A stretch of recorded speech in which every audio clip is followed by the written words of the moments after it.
So in today's video, I'm going to be covering pouring. Now, pouring can have a huge effect on the flavor of our coffees, and it's not just as simple as pouring textured milk over an espresso base.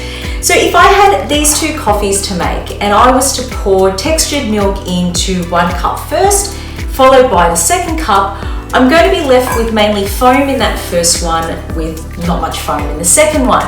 And that's where you can split your milk to get a more even result. So once you have your heated milk, pour that into your split jug. Make sure the split jug's nice and warm as well. Pick up your first coffee and give them both a spin, your milk and your base. Pouring high and slow, like you're diving and you don't want to make a splash. Pour over any white that appears, and then 3/4 from the top, just drop down low and pour nice and fast. Picking up your split milk, pouring back into the first jug, giving it a spin as well as your coffee. Pouring high and slow. Again, pouring over any white that appears, and then holding that stream, and then 3/4 from the top, drop down low and pour fast.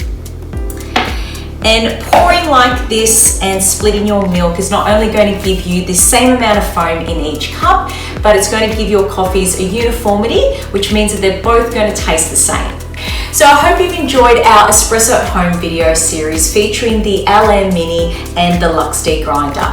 And don't forget to check out our website for all your coffee needs, venezianocoffee.com.au.